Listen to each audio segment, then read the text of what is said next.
Hello, hello. This is a review for an Iaito from Jkoo or Sinosword. It cost me $119. Also, as a side note, for those who don't know what it is, an Iaito is a Japanese training sword. I guess this review needs a disclaimer.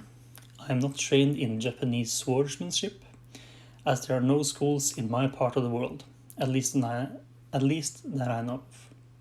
But I am very interested and have tried to learn from watching videos, so I probably make some mistakes.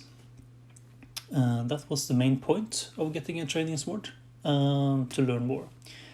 My experience with swords was for a long time just with the real sharp ones. I did try out technique with them, but never dared to do anything but slow movements and cutting. So I wanted a cheap option as my first training sword, and had heard good things about Jkoo, so I gave them a shot. It took about 3 weeks from order to receive the sword, and it arrived in a cardboard box with the foam inside it. Nothing fancy, but protected well enough. It had a cheap sword bag with it, and that was it. There is no issues with the blade as far as I noticed.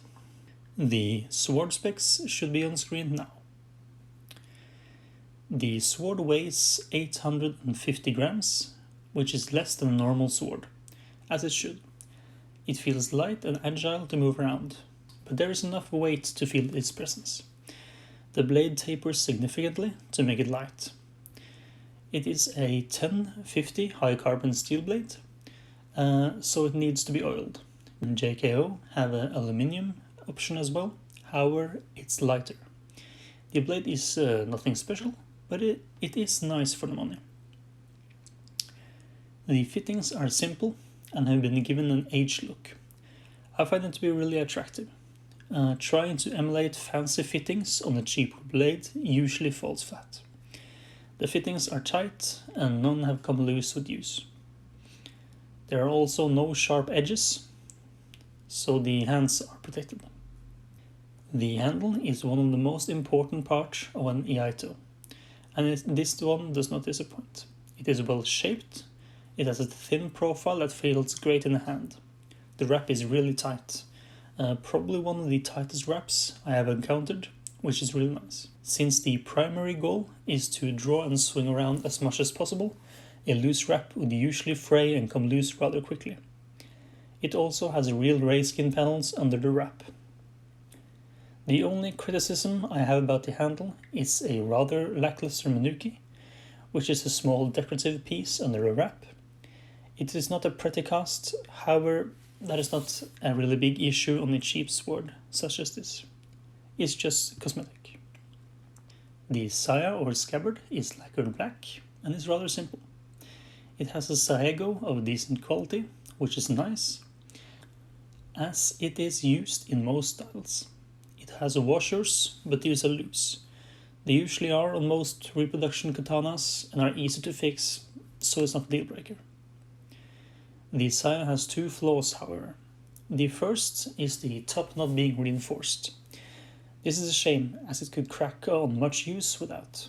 The opening is also unpolished, for lack of a better word. It has some white gunk on it or something, but it is an easy fix. The second flaw is the fit in general. The blade rattles in the saya, which isn't nice. It does hold the blade rather well. The fit around the habaki that makes sure the blade does not fall out is great. Since I've not been in a sword school, I don't know how much of a problem a rattling saya is, but it is of course not favorable. At least the sword won't come out of itself and drawing feels good. So, overall, I guess my opinion might be a bit uneducated, but I'm really happy with this sword. It's fun to practice with, and the flaws of the saya has not bothered me too much, but it might bother you. I guess I might have been more critical if the blade was expensive. I would say it's a good, cheap training sword. And that's it, so thanks for watching.